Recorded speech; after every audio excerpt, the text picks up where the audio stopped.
Hello दोस्तों, स्वागत है आप सभी का त्रिपाठी सोशियोलॉजी चैनल में। तो कल मैंने थर्ड पेपर सॉल्व कराया था और 29 का जो क्वेश्चन आप लोगों ने दिया था उसके लिए थैंक यू सो मच, उसके आंसर के लिए। आज मैं आप लोग को जो हमारा फर्स्ट पेपर था the foundation of sociological thought, उसके जो MCQ क्वेश्चन है उसको मैं सॉल्व करा देती हूँ। तो हम फर्स्ट पेपर का देखेंगे कि कौन कौन से क्वेश्चन सही हैं, क्या क्या चीज़ें हैं। तो आप लोग मिला लीजिएगा, मिला के फिर बताइएगा कितने क्वेश्चन आप लोग के सही हुए। तो हम देखते हैं। तो वीडियो स्टार्ट करने से पहले मेरा आप लोगों से रिक्वेस्ट है, वीडियो को लाइक कीजिए, शेयर कीजिए, सब्सक्राइब कीजिए और बेल आइकन को दबाइए, कमेंट करते रहिए। कोशिश कीजिए ज़्यादा से ज़्यादा स्टूडेंट तक इसको पहुंचाने के लिए।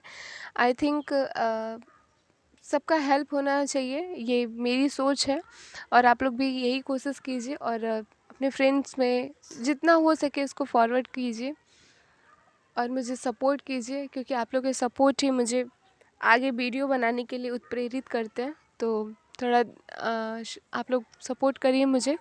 हम देखते हैं कि पहला जो क्वेश्चन है हमारा फर्स्ट पेपर का जो हमारा पहला क्वेश्चन है उसमें है कि किसने कहा कि समाजशास्त्र सामाजिक व्यवस्था और सामाजिक प्रगति का विज्ञान है। तो हम देखते हैं कि इसका आंसर है बी, आगस्ट कोंत। तो बहुत नॉर्मल है, इसका ये चीज़ आप लोग पढ़े ही थे। आई थिंक जिसने भी फर्स्ट का बी किया है उसका सही है। फिर हम सेकंड देखते हैं कि आगस्ट कोंत द्वारा दिया गया चिंतन किन 3 अवस्थाओं का निर्यम सर्वोत्तम प्रकाशित हुआ। मतलब उनकी अगस्त कोंत का जो चिंतन की 3 अवस्थाएं थी वो कौन से ईयर में प्रकाशित हुई थी, तो वो 1822 है। तो जिसने भी सेकंड का बी किया है उसका सही है। थर्ड हम देखते हैं कि निम्न में से कौन सा कारक समाजशास्त्र के उद्भव के लिए उत्तरदायी नहीं माना जाता है। तो इसका थर्ड का ए है, जिसने भी ए किया है उनका सही है। फोर्थ हम देखते हैं कि धार्मिक स्तर के बारे में कौन सा कथन सही नहीं है। तो इसका चौथे का ऑप्शन है डी, इस स्तर पर वैज्ञानिकों का प्रभुत्व रहता है। फिर हम देखते हैं कि कोंत के अनुसार समाजशास्त्र की मुख्य शाखाएं हैं। तो इसमें सामाजिक स्थिति शास्त्र, इसका आंसर नहीं, इसका यही सामाजिक स्थिति शास्त्र एवं सामाजिक मनोविज्ञान उनकी प्रमुख शाखाएं हैं। ये गलत आंसर है इसका आंसर होगा ए, सामाजिक व्यवस्था और सामाजिक प्रगति उनका मुख्य शाखाएं थे। मुझे लग रहा है आई थिंक मैंने शाखाएं नहीं हैं पे ये सी का लगाया था। तो पांचवे का ए आंसर सही है, जिसने भी ए किया है उसका सही है। छठवां हम देखते हैं कि पुनर्जागरण की अवधि और किस रूप में जाना जाता है, तो क्रांति के युग से। तो छठवें का जिसने डी किया सही है। फिर फ्रांस की क्रांति, तो ये तो बहुत नॉर्मल क्वेश्चन था, आई थिंक सबका सही गया हो। सातवें का बी आंसर है 1789, इसमें फ्रांस की क्रांति घटित हुई थी। फिर हम देखते हैं कि the course of positive philosophy पुस्तक का प्रथम खंड 1830 में प्रकाशित हुआ था। तो जिसने भी आठवें का सी किया है उनका आंसर सही है। नौवां हम देखते हैं कि लोबियोथॉन पुस्तक के लेखक थॉमस हॉब्स है, मतलब थॉमस हॉब्स जो है ये इन्होंने लोबियोथॉन पुस्तक लिखा था। ये मेरा गलत हो गया था, मैंने प्लेटो पे किया था। तो आप लोग देख लीजिए। 9वें का जिसने भी ए किया है उनका सही है। 10 हम देखते हैं कि प्रबोधन में कौन सी बौद्धिक शक्ति कार्यरत नहीं थी, तो 10वें का डी है पूंजीवाद। फिर 11 हम देखते हैं कि निम्न में से किसने ब्रह्मांडीय उद्विकास का नियम नहीं है, मतलब निम्न में से कौन सा, तो वियोजन का जो नियम है वो इस नियम के अंतर्गत नहीं आता है। फिर हम देखते हैं कि उद्विकाशीय सिद्धांत में योग्यतम की जीवितता के वाक्यांश में किसने सर्वप्रथम प्रयोग किया था, तो सी डार्विन है। डार्विन और वही चार्ल्स डार्विन ने किया था। फिर हम देखते हैं कि किसने समाज को समझाने के लिए सावयव सदृश्य, तो इसमें चौथा है, क्योंकि इसका आंसर दुर्खिम है, दुर्खिम ने दिया था। तो दुर्खिम ऑप्शन में नहीं है, तो इसका ऑप्शन डी है। तो जिसने भी 13 का डी किया उनका सही है। 14 हम देखते हैं कि किसने कहा कि समाज एक सावयव है, दुर्खिम नहीं कहा था। फिर 15 हम देखते हैं कि धर्म का सामाजिक सिद्धांत किसने प्रतिपादित किया, तो इमाइल दुर्खिम है। जिसने भी 15 का बी किया है उनका सही है। 16 देखते हैं कि दुर्खिम का धर्म से संबंधित अध्ययन आधारित है, तो ऑस्ट्रेलिया के टोटेमॉद पर दुर्खिम ने अपने धर्म का अध्ययन आधारित किया था। फिर हम देखते हैं कि 17 है फर्स्ट प्रिंसिपल, तो फर्स्ट प्रिंसिपल हर्बर्ट स्पेंसर का है, उन्होंने 1857 में दिया था फर्स्ट प्रिंसिपल पुस्तक। फिर हम 18 देखते हैं कि दुर्खिम की दृष्टि में बाध्यता एवं बाह्यता विशेषताएं हैं, तो इसका ए और बी मतलब सी ऑप्शन जो है वो सही है।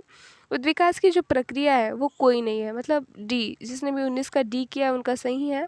20 हम देखते हैं कि निम्न में से कौन सा स्पेंसर द्वारा वर्णित समाज का प्रकार नहीं है, तो 20 का डी है, उपयुक्त में से कोई नहीं। 21 हम देखते हैं कि the rules of sociological method पुस्तक दुर्खिम ने लिखा था। The rules of sociological method पुस्तक दुर्खिम ने लिखा था। फिर हम देखते हैं कि किसने कहा कि उद्विकासीय सरलता से जटिलता, समरूपता से विषमरूपता और अनिश्चितता से निश्चितता की ओर जाता है, तो स्पेंसर ने कहा था। 23 देखते हैं कि सामाजिक डार्विनवाद में से कौन निकटता है, मतलब स्पेंसर जो है वो डार्विनवाद से काफ़ी क्लोज है। फिर हम देखते हैं कि पेरेटो ने शेर और लोमड़ियों की अवधारणा मतलब कहाँ से लिया था, तो इसका आंसर अगर किसी को पता होगा 24 का तो मुझे बताइएगा, क्योंकि इसका आंसर मुझे पता नहीं है।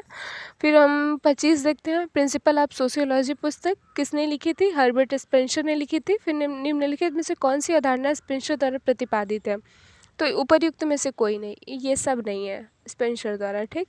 फिर हम देखते हैं कि प्रतिमा विहीनता शब्द का प्रयोग पार्सन्स ने किया था। निम्न में से कौन से एक ऐतिहासिकतावाद से संबंधित है, तो कार्ल मार्क्स। निम्न में से कौन सा युग में सुमेलित है, सामाजिक तथ्य दुर्खिम।